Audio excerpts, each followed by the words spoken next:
하나님 말씀은 창세기 6장입니다. 22절에서 창세기 6장 22절 그리고 7장 5절 두 군데를 읽겠습니다. 창세기 6장 22절 그리고 7장 5절 두 군데로 우리 함께 말씀을 합독하시겠습니다. 노아가 그와 같이 하여 하나님이 자기에게 명하신 대로 다 준행하였더라. 7장 5절을 읽습니다.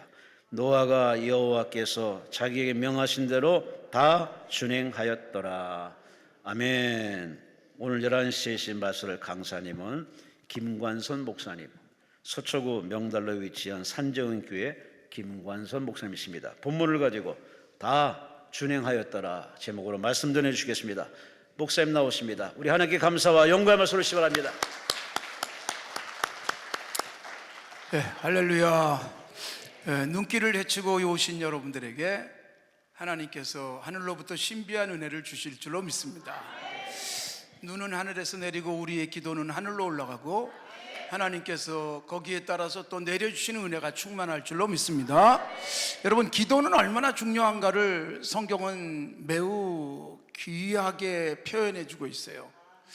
요한계시록에 보면 우리들이 기도하면 우리의 기도를 천사가 금대접에 담아서 하나님 앞에 올린다 그랬어요. 여러분, 금대접에다가 혹시 선물 받아보셨습니까? 하나님께서 우리의 기도가 너무 중요하기 때문에 아무데나 담을 수가 없는 거예요. 하늘로 올려가는 중에 금대접에 담아서 올린다.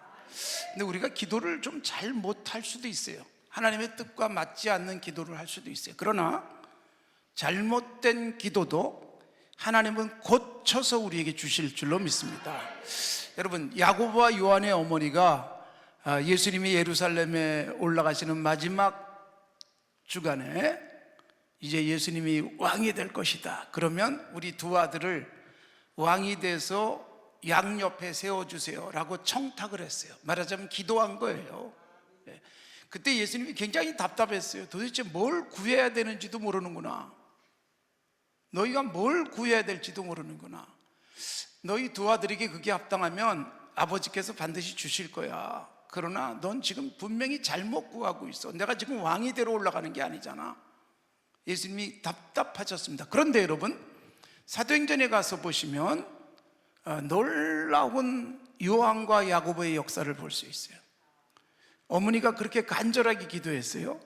어머니가 그렇게 간절하게 예수님께 부탁을 했는데, 여러분, 요한은 예수님의 12제자 중에 가장 먼저 순교하는 최고의 영광을 누렸습니다. 어머니의 기도의 결과인 줄로 믿습니다. 그 다음에 요한은 예수님의 제자 중에 첫 번째 사도행전에서 표적을 행하는 제자가 됩니다. 사도행전 3장 걷지 못했던 사람을 벌떡 일으키잖아요.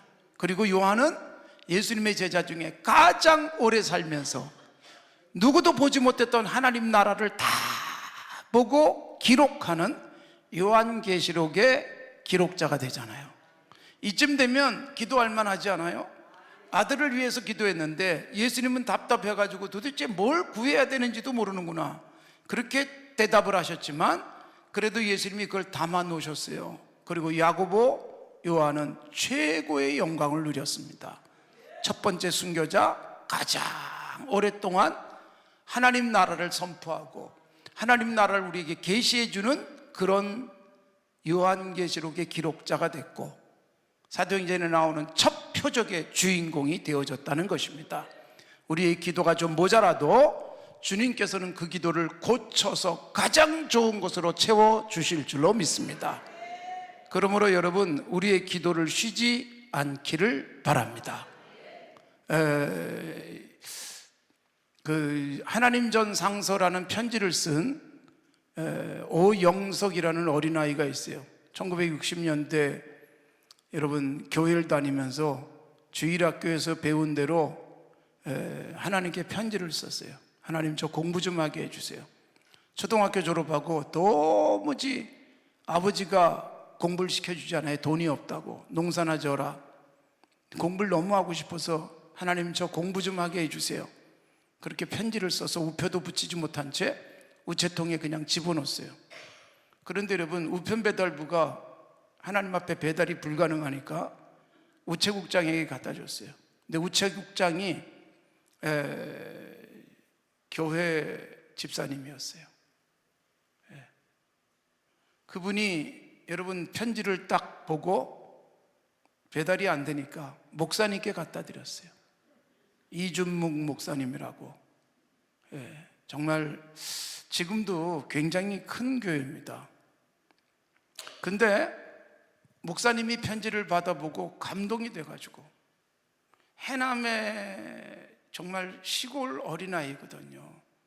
그러니까 그 편지를 전달받은 분은 해남읍교회 이준묵 목사님이에요. 아이를 찾아냈어요. 그리고 공부를 시켰습니다. 중학교, 고등학교 공부를 시켰어요. 너무 공부하고 싶었던 아이는 계속 손바닥에 영어 단어도 써가지고 길거리 다니면서도 외우고, 그래가지고 대학에 들어갑니다. 처음에는 슈바이처처럼 의대에 갔다가 의사가 돼가지고 신학을 하고 싶었는데, 선배가 먼저 신학을 하는 게 좋겠다 그래가지고 한신대학교에 가서 시험을 봤는데, 여러분 등록금은 어떻게 낼까 싶었잖아요. 수석으로 합격을 했어요. 그래가지고 등록금을 내지 않고 공부하게 됐습니다. 그리고 여러분 공부를 마치고 다시 해남에 내려와서 목회를 하다가 계속 공부를 하고 싶어가지고 스위스 바젤 대학으로 유학을 가서 박사학위를 받고 한신대학교 교수가 돼요. 그리고 한신대학교 총장이 됩니다. 3대 총장 오영석 총장. 여러분, 이 편지를 보내지 않았으면 그의 운명은 그냥 시골의 해남읍의 한 농사 짓는 아이로 평생 살았을 겁니다. 편지 한 통이 인생을 바꿔놨어요. 여러분들이 간절하게 이 눈발이 세차게 내리는 가운데서도 기도를 하기 위해서 여기 모인 것은 하나님께서 놀랍게 하늘로부터 역사하실 줄로 믿습니다. 더욱이 여러분 자녀를 위해서 잘못 구해도 하나님은 최고의 것으로 주실 줄로 믿습니다. 우리들의 기도가 모자라도 하나님은 절대로 모자라지 않습니다. 하나님은 해줄 수 없어서 못 해주는 게 없고, 하나님은 혹시라도 우리가 잘못해도 하나님은 다 고쳐서 놀랍고 신비한 응답을 주실 줄로 믿습니다. 그런 마음으로 기도하셨으면 좋겠어요. 아직도 이렇게 기도원에 와서 기도하는 성도들이 있다는 것은 우리 한국 사회의 희망이에요. 정말 기도원에, 이 서울 근교 기도원에 저도 자주 가지만 기도하기 위해서 몰려드시는 분들, 특히 설 명절에 제가 어느 기도원에 가보니까 꽉 차서 발 디딜 틈이 없더라고요. 연휴에 기도하러 모이는 거예요. 여러분들의 기도에 하나님께서 움직이시고 하나님께서 일하실 줄로 믿습니다. 우리는 기도하고 하나님께 맡기고 내 할 일 열심히 하지만 하나님께서 내가 할 수 없는 분야에서 일하면서 역사해 주실 줄로 믿습니다. 오늘 성경에 여러분 처음 창세기 부분을 우리가 보게 되는데, 창세기 6장부터 노아의 홍수 이야기가 9장까지 이어지게 됩니다. 그런데 하나님께서는 노아가 의인이요 완전한 자요 하나님과 동행했다, 6장에서 그렇게 말씀하고 있잖아요.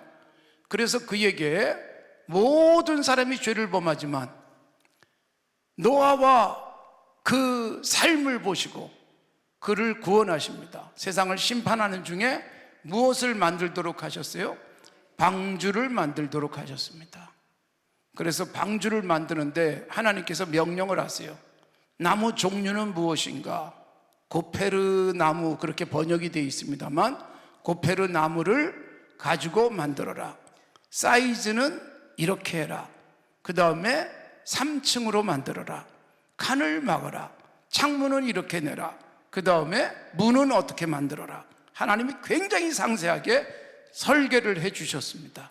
그리고 방주에 들어갈 사람들, 노아의 식구들과 그 다음에 짐승들 다 하나님이 명하셨고, 그 다음에 방주에 들어가서 먹을 양식도 다 심게 하셨어요. 하나님이 양식을 기적적으로 만들어 주시지 않고 양식을 실게 하셨습니다. 여러분, 방주는 누가 설계하셨어요? 하나님이 설계하셨어요. 하나님이 설계하신 그대로 하는 것, 노아의 역할이었습니다. 여러분, 창세기에서는 하나님이 방주를 설계하시지만 출애굽기에 보면 하나님께서 최초의 성전인 이동용 성전 성막을 설계하세요. 사이즈, 색깔, 재료, 모든 기구들 어떤 모양으로 어떻게 만들어야 될지를 하나님이 설계하세요. 그리고 모세는 설계된 그대로 다 만들었어요. 그리고 모세는 설계한 대로 다 되었기 때문에 축복했다. 출애굽기 38장, 39장 그렇게 되어 있고 40장이 마무리가 됩니다. 자, 방주, 그 다음에 성막은 여러분 인간을 구원할 수 있는 도구예요. 구약의 성막은 오늘날의 성전의 전신이잖아요. 죄인들이 성전에 들어가서 기도하면서 하나님께서 구원하시잖아요. 방주에 들어가면 홍수로부터 보호받잖아요. 그리고 이제 신약에 와서는 그 방주 그리고 성막의 실체이신 예수 그리스도가 오시는 거예요. 예수 그리스도 안에 들어가면 우리는 세상의 그 어떤 것들로부터도 보호받게 될 줄로 믿습니다. 홍수가 나든 하늘에서 비가 쏟아지든 여러분 예수 그리스도 안에서 보호받게 될 줄로 믿습니다. 자, 그런데 방주를 만들 때 있어서 나무 종류, 사이즈, 그 다음에 구조, 그 다음에 들어가야 될 모든 것들, 그 다음에 양식도 실도록 하셨어요. 그런데 오늘 두 번의 말씀 6장 22절 7장 5절에 보면 이 노아는 그 하나님께서 명령하신 것을 어떻게 했다? 준행했다, 순종했다, 그대로 했다는 건데 여러분 그대로 하는 정도가 아니라 다 준행했다 그랬어요. 다 준행했다. 두 번이나 나오죠. 이건 무슨 말이에요? 내가 하고 싶은 것은 하고 뭐 이렇게 복잡해, 좀 단순하게 하자. 자기 생각을 조금 더 가미하지 않았습니다. 하나님께서 말씀하신 대로 다 준행했다. 여러분 생각해 보세요. 하나님께서 명령하신 대로 다 하지 않았다면 노아는 홍수에서 구원은 받아요. 그런데 무려 1년 동안 물 위에 있었어요. 그 기간 동안 매우 불편했을 것입니다. 뭐 역청을 배에다 뭐 이렇게 아주 세밀하게 다 칠할 필요 있나? 그리고 적당하게 칠했다면 방주가 떠다니긴 하는데 물이 계속 새어 들어와요. 그럼 노아는 굉장히 불편하게 살아야 돼요. 구원은 받았어요. 생명은 얻었어요. 그러나 여러분 그 물을 퍼내서 처리를 해야 되잖아요. 그리고 습기가 꽉 차가지고 얼마나 1년 동안 불편했겠어요. 칸은 뭐하러 이렇게 자세하게 막는가? 뭐 3층씩 하나, 그리고 적당하게 층수도 줄이고 그 다음에 칸수도 줄이고 설계 변경을 했다면 노아는 짐승들과 섞여가지고 굉장히 불편했을 겁니다. 양식을 뭐 이렇게 많이 실을 필요 있나? 적당하게 싣고 끝났다면 노아는 어떻게 해요? 굶주려야만 했습니다. 살긴 살아요. 근데 배가 고파요. 그런데 여러분 노아는 하나님이 명령하신 대로 다 속에는 뭐가 있어요? 나무 종류, 역청칠, 그 다음에 구조, 그 다음에 실어야 될 양식 하나도 빠뜨리지 않고 다 준행했기 때문에 노아는 구원도 받았고 방주 안에서 행복했습니다. 사랑하는 성도 여러분, 예수 믿고 살아가는 우리들이 예수님으로 인하여 구원받은 줄로 믿습니다. 구원받은 우리가 예수 믿고 살아가면서 주님 말씀대로 살기 위해서 불편할 수는 있지만 그러나 여러분 우리의 본질적 내면은 행복하셔야 됩니다. 여러분 기도하기 위해서 오신 여러분들 예수님께서 가슴속에 행복하게 해주실 줄로 믿습니다. 근데 실제로 예수 믿은 사람들이 다 행복하진 않아요. 왜 그런 줄 아세요? 말씀을 따라서 예수 믿었고 신앙생활도 열심히 하고 교회도 잘 다니고 봉사도 하는데 다 준행하진 않아요. 할 수 있는 것만 해요. 못할 건 안 해요. 이 정도는 봐주시겠지, 그 생각을 할 수 있어요. 그러나 여러분, 노아는 다 준행했고 하나님께서 우리에게 말씀을 순종함에 있어서 어떡하라? 마음을 다하라, 생명까지 바쳐라, 뜻을 다 쏟아부어라. 그래서 그대로 준행하기를 원하시는 것이 하나님의 명령입니다. 신명기에서 우리에게 그것을 강조하셨어요. 신명기 6장은 우리의 마음, 뜻, 생명을 다하여 순종하기를 원하셨고, 그렇게 살면 누가 행복해요? 하나님이 행복한 게 아닙니다. 내가 행복합니다. 우리가 여러분 종종 기도하면서 내가 잘해서 하나님께 영광이 되게 하옵소서라는 기도를 하지만, 성경에도 그런 표현이 나와 있지만 그 말은 뭔지 아세요? 사실은 내가 뭘 잘한다고 하나님이 기뻐하고 즐거워하고 하나님에게 유익이 되겠어요? 하나님 뭐가 모자라서? 하나님 뭐가 모자르겠어요? 내가 예수 안 믿으면 하나님이 외로울까요? 왜 예수 믿어요? 내가 행복하기 위해서요. 왜 말씀대로 살아요? 내가 이 세상에서 하나님의 사람답게 자신 있게 살고 하나님의 사람답게 행복해지기 위해서 하는 거지. 내가 왜 선한 일을 해요? 하나님이 영광이요? 아니에요. 내가 행복한 거예요. 내가 먹을 것이 빵 한 개밖에 없는데 옆에 며칠 굶은 사람이 있어가지고 빵을 나눠서 같이 먹었어요. 내 배는 꽉 차지 않았지만 그 순간 여러분, 내 빈 배에는 행복이 꽉 차요. 그러니까 내가 선한 일을 하면 하나님이 기쁘신 게 아니라 내가 기뻐요. 하나님의 말씀대로 살면 내가 행복할 줄로 믿습니다. 여러분, 다 준행하면 내가 불편할 수 있어요. 말씀대로 살아가느라고 좀 손해볼 수도 있어요. 그러나 우리의 심령은 천국을 누리게 될 줄로 믿습니다. 그러므로 여러분, 예수 믿으면서 왜 나는 늘 행복하지 못할까? 여러분, 예수 믿는 게 신앙생활 때문에 좀 불편할 수는 있지만 행복하셔야 돼요. 행복하지 못한 이유는 말씀대로 다 준행하지 않고 적당하게 할 때예요. 우리는 계산을 합니다. 말씀대로 다 살면 나는 어떻게 살지? 이런 생각을 할 수 있어요. 제가 32년 전에 서울의 청량리에 있는 동도교회에서 부목사로 있었어요. 근데 그 교회 부목사로 있는 중에, 그 교회는 굉장히 큰 교회인데 목사님들이 10명 정도 됐어요. 근데 생활비를 너무 조금 줘요. 조금 줘도 너무 조금 줘요. 한 달에 여러분 얼마씩 받았는가? 별로 얘기하고 싶진 않은데 1년에 2번 제가 맡은 교구가 있어요. 300세대가 조금 넘는데 내가 맡은 교구가, 근데 그거를 1년에 2번 대신방을 해야 돼요. 그런데 지역이 얼마나 넓은지 몰라요. 청량리에서부터 저 경기도까지 있어요. 동두천에도 있고 양평에도 있고. 그런데 여러분, 다 지역별로 그렇게 신방을 해요. 다 300세대 정도가 돼요. 그러니까 여러분, 차가 없으면 안 되는데 교회에서 차를 안 사줘요. 그래서 차를 할 수 없이 샀습니다.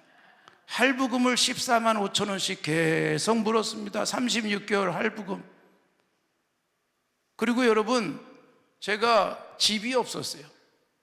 청량리에서 집을 구하려니까 너무 비싸가지고, 집은 청량리인데 제가 구리시로 가가지고 집을 구했는데 구리시도 비싸요.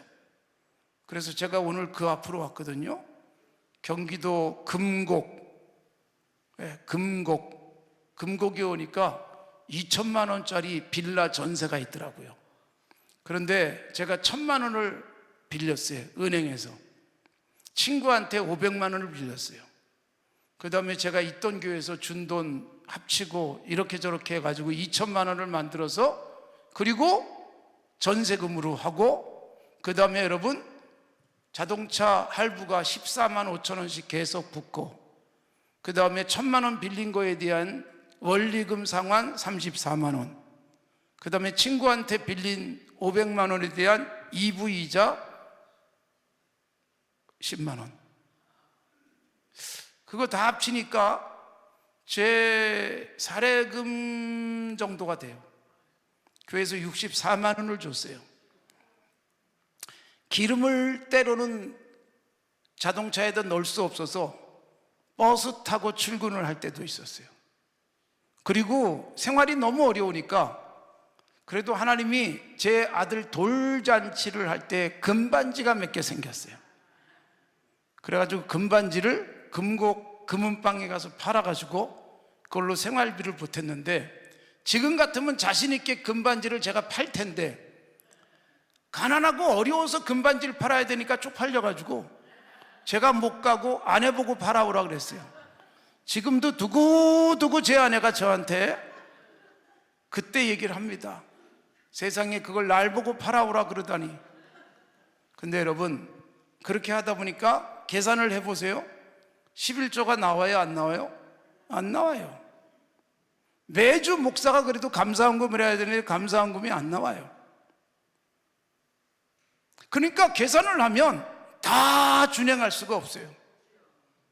그래도 여러분, 목사인데 11조 떼고 감사헌금 떼고 아이 분유값을 챙기지 못해도 하나님 앞에서 해야 될 일 다 하고 났더니 그래도 생기기 시작해요. 하나님이 채워주세요. 까마귀가 고기도 갖다 주고 사르밧 과부가 떡을 주기도 하고, 여러분 그렇게 해서 사는 거예요. 그런데 만일 제가 계산을 하면서 이건 안 돼, 11조 못해 그랬으면 지금까지 저는 어떻게 살았을까 굉장히 고민이 돼요. 열심히 하나님이 말씀하신 대로 다 준행하기 위해서 했었어요. 근데 여러분 놀랍게도 1년을 다 채우지 못했어요. 동도교회에서. 제가 1994년 1월 1일부터 동도교회에서 사역을 했는데, 제가 목사 안수 받은 게 1993년 10월 13일 날 목사 안수를 받았어요. 1993년 10월 13일 날. 근데 1994년 동도교회 부목사로 있을 때 1994년 10월 16일 날 제가 지금 섬기는 산조연교회에서 저는 알지도 못했는데 연락이 와가지고 저보고 설교를 하려는 거예요. 주일날 2부 예배 11시 반 예배. 뭣도 모르고 와서 설교를 했더니 산조연교회가 사람 볼 줄 알아가지고 저를 담임 목사로 청빙을 했어요. 여러분, 목사 안수 받은 지 1년밖에 안 된 저를 86년 된 교회에서 담임 목사로 청빙을 했어요. 아무리 계산해도 제가 왜 그 교회에 가게 됐을지 알 수가 없어요.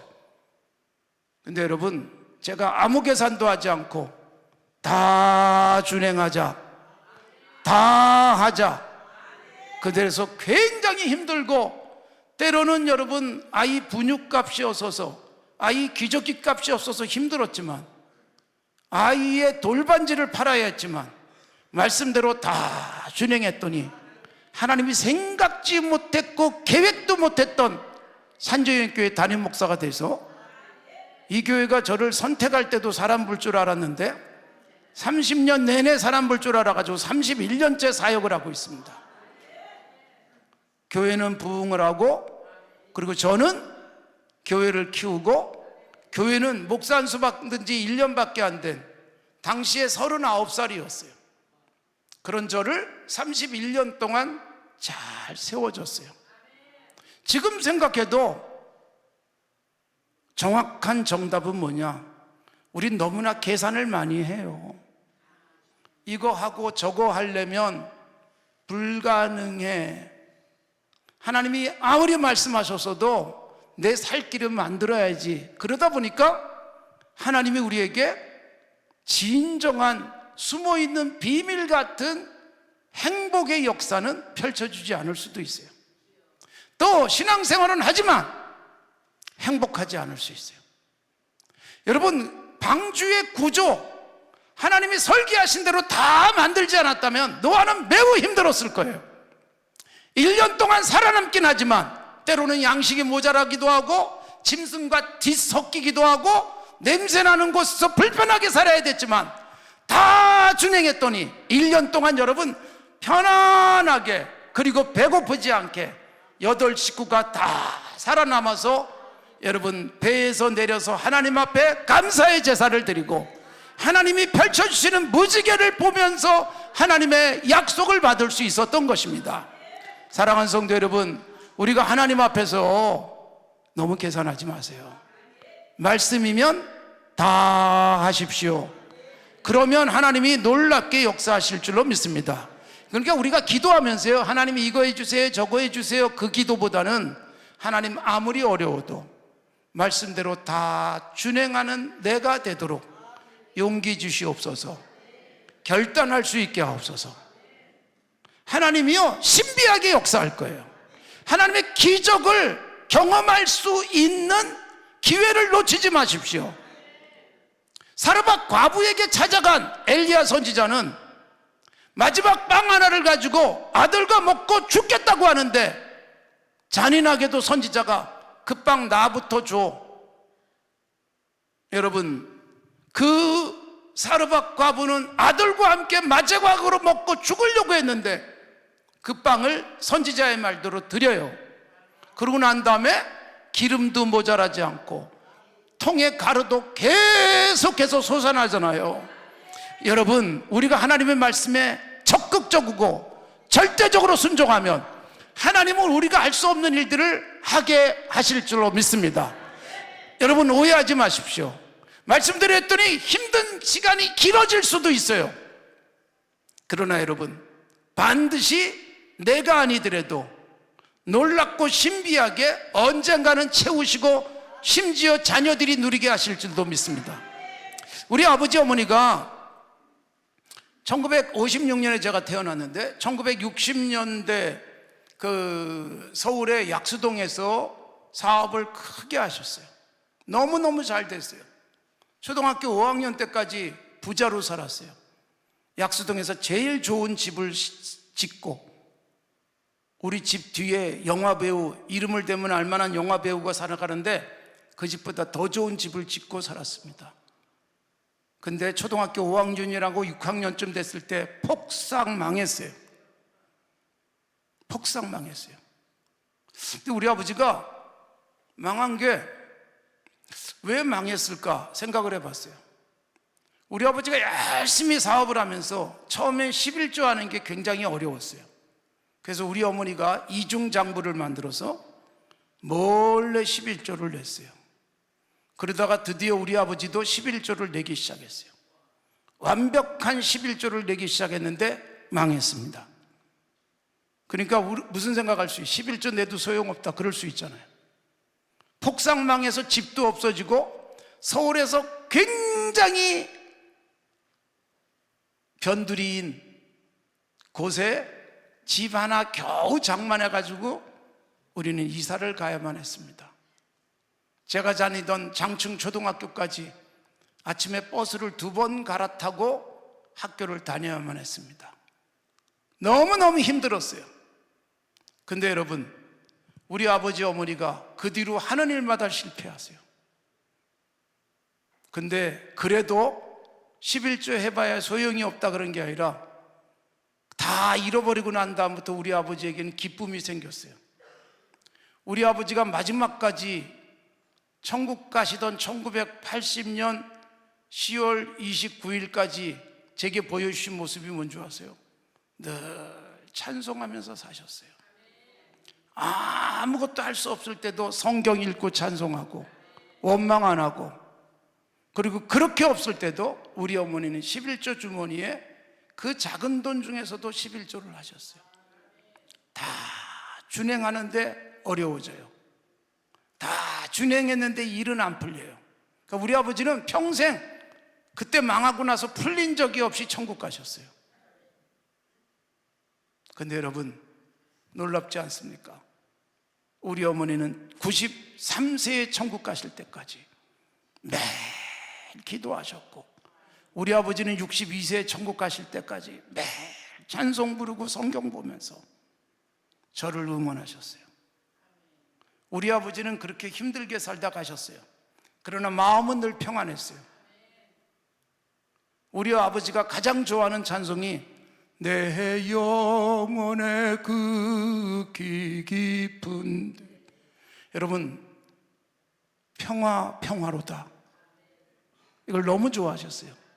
아무리 봐도 평안할 수가 없는데 그러다가 천국 가셨어요. 그리고 여러분, 우리 아버지 어머니가 심은 것들은 제가 거두고 있어요. 그 덕에 제 새끼들은 잘 살고 있습니다. 저는 여러분, 아버지 어머니가 저한테 아무것도 해줄 수 없을 때 중학교 등록금도 떼주질 못했어요.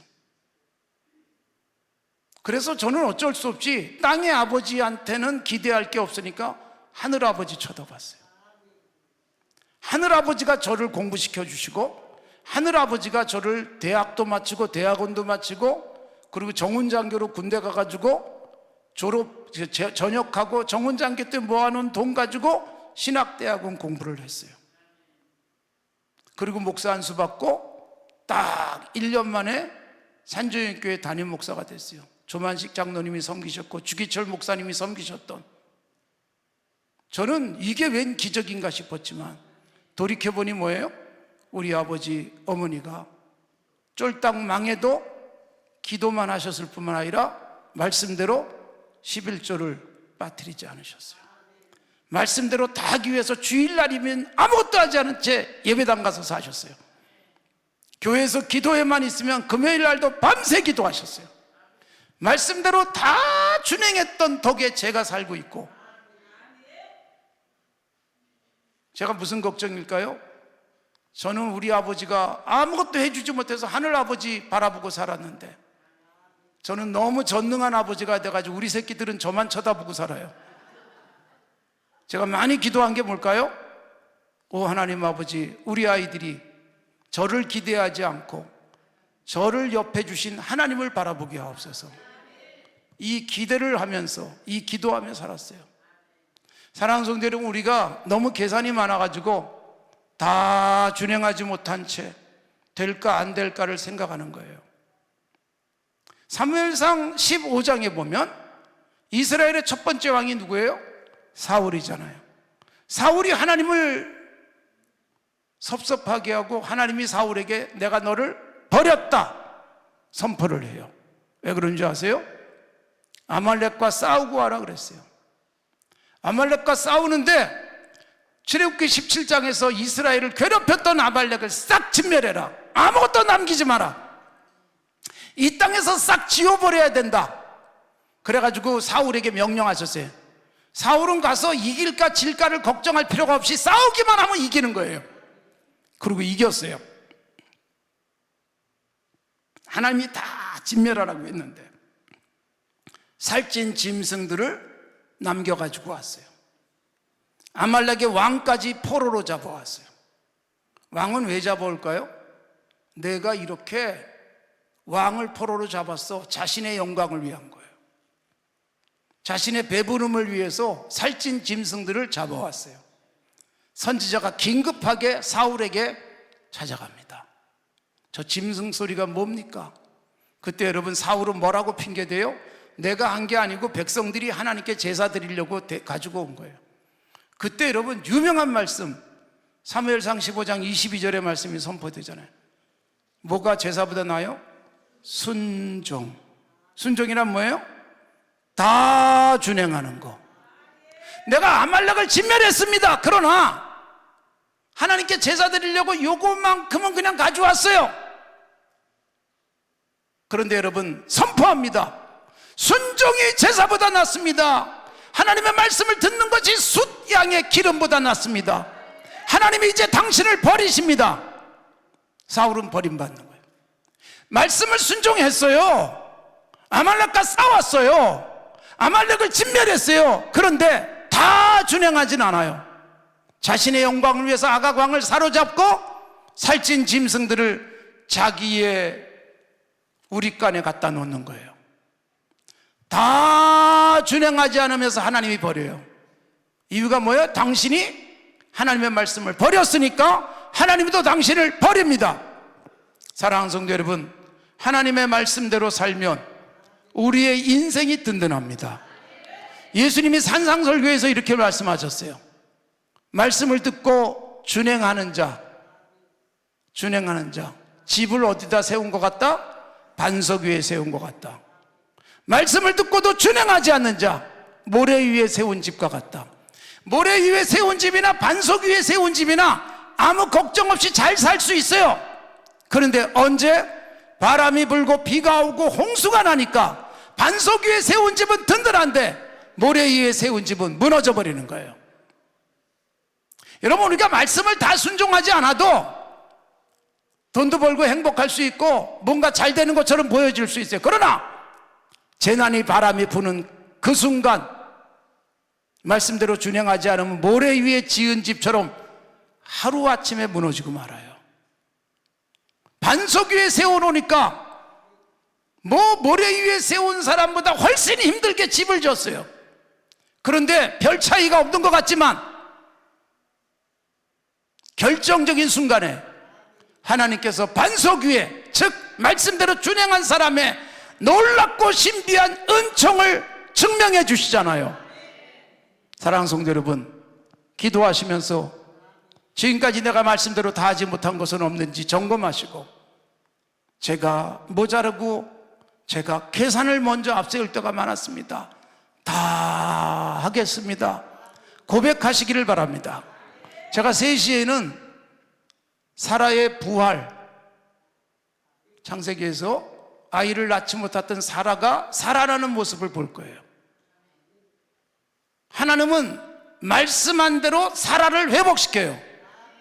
말씀하시면 반드시 지켜요. 근데 문제는 뭐예요? 인간은 약속하고도 못 지켜요. 인간은 말씀대로 순종하지를 못해요. 하나님은 약속하시면 반드시 이루시는 분인 줄로 믿습니다. 우리에게 약속하신 복은 반드시 주실 줄로 믿습니다. 왜 우리가 못 누릴까요?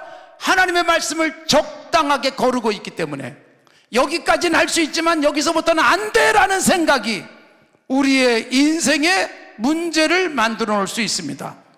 마가복음 10장에 여러분, 아주 부자고 훌륭한 청년이 찾아와서 어떻게 하면 영생을 얻을 수 있을까요? 누가복음에도 나옵니다. 그랬더니 예수님이 계명을 다 지켜라. 그러자 여러분, 아이고 이때부터 제가 다 했는데요.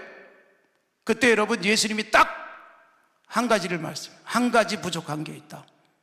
네가 지금 재물이 너무 많은데 그거 팔아가지고 가난한 자를 주고 나를 따르라. 그러자 그 청년은 걱정하면서 예수님을 떠나가 버렸어요.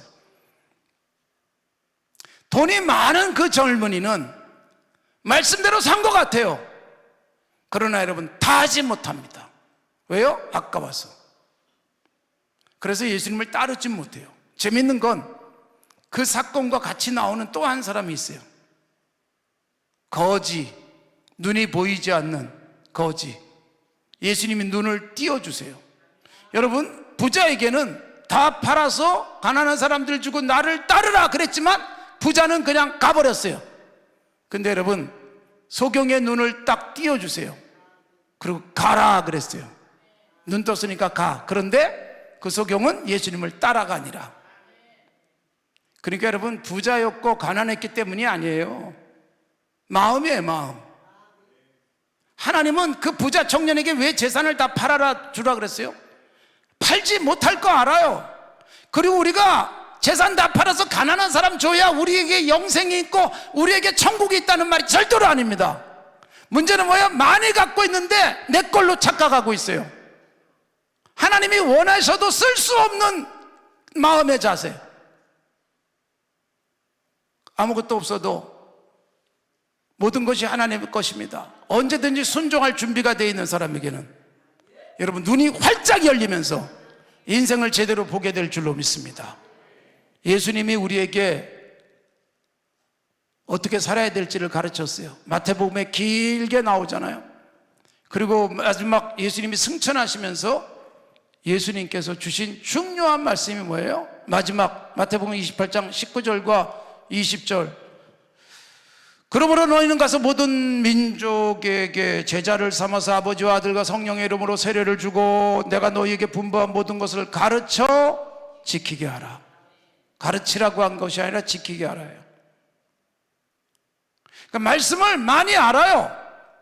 많이 배우고 많이 가르쳐요.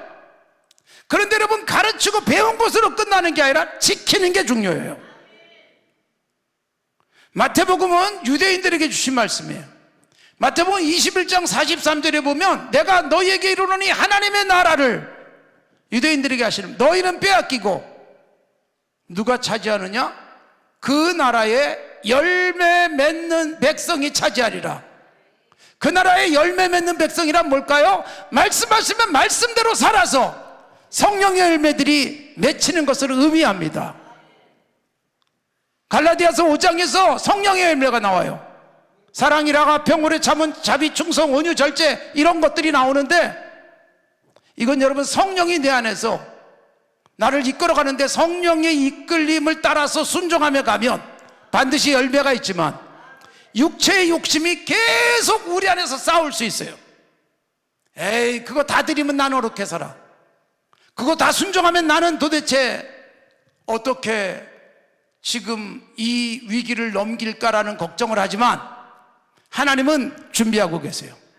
우리의 결단을 준비하고 우리의 결단을 기다리고 우리의 결단에 따른 모든 복을 주실 작정을 하고 계시는 거예요. 성경은 하나님의 설계예요. 인생을 어떻게 살아야 가장 좋은가? 설계도예요. 설계도. 노아에게는 방주 설계도를 주셨어요. 모세에게는 성막의 설계도를 주셨어요. 그 설계도에서 조금도 벗어나지 않고 다 준행했더니 완공되잖아요. 홍수에서 살아남잖아요. 1년 동안 물 위에 떠다니지만 평안하잖아요. 우리의 삶이 말씀은 그대로 가면, 산상설계에서 주님이 주시는 말씀이 뭐예요? 원수도 사랑하라. 근데 원수를 어떻게 사랑하겠어요? 도무지 사랑할 수 없어요. 근데 손양호 목사님은 자기의 두 아들 동인과 동신을 죽인 좌익의 선봉 용서하고 사랑하고 아들로 삼아요. 동인과 동신의 여동생은 수십 년 동안 갈등하고 고민했어요. 오빠들을 죽인 저 원수를 우리 아버지는 도대체 어떻게 아들을 삼나 오빠라고 부르지를 못했어요. 갈등했어요. 나중에 변화되지만. 그러니까 굉장히 단순한 명령이잖아요. 사랑해라. 이게 안 되는 거예요. 남편도 사랑이 안 돼요. 아내도 용서가 안 돼요. 부모도 용서가 안 돼요. 여러분, 당연히 해야 될 일인데, 하나님의 말씀인데도 마땅히 사랑하면 내가 행복한데 사랑하지 못하면서 내가 갈등과 불행 속에 사는 거예요. 사랑하는 성도 여러분, 우리 인생의 문제가 어디 있는지를 점검하십시오. 그리고 어떤 부분이 내가 순종하지 못하고 있는 부분일까? 그 부분에 결단을 하시면 하나님께서도 결단하실 거예요. 하나님은 능력이 없어서 그냥 머뭇거리고 계시지 않습니다. 우리를 구원하셨어요. 그리고 구원받은 하나님의 자녀답게 행복하게 살 수 있는 모든 권세를 주님이 쥐고 계시는 줄로 믿습니다. 언제든지 주실 것입니다. 하나님 앞에서 우리도 결단하십시오. 하나님은 충분히 주실 수 있는 분인데 내가 결단 못해서 못 누리고 있는 것은 아닌지 점검해 보십시오. 그리고 우리의 연약한 부분, 오늘 제가 3시에 말씀드리겠지만 부활하시기 바랍니다. 할 수 없는 것, 나는 안 돼, 나는 안 돼, 이 부분에서 여러분 하나님께서 고치시고 하나님께서 신비하게 역사하시는 은혜가 있을 줄로 믿습니다. 이 아침에 잘 오셨습니다. 여러분, 기도하면서 하나님께서 기도에 어떻게 역사하시는지, 기도에 어떻게 응답하시는지, 기도하고 말씀 따라 살아가면 어떻게 우리의 길을 열어주시는지를 경험하고 평생 간증거리가 많아지는 복된 성도들이 되시기 바랍니다. 이 시간 함께 기도하겠습니다. 내가 말씀대로 다 준행하겠습니다. 빼놓지 않겠습니다. 말씀이라는 손해를 봐도, 말씀이라면 늦어져도, 말씀이라면 죽을 것 같아도 순종하겠습니다. 다 순종하겠습니다. 함께 다짐하면서 기도하는 시간 되기 바랍니다. 주님 3번 부르고 기도하겠습니다. 주여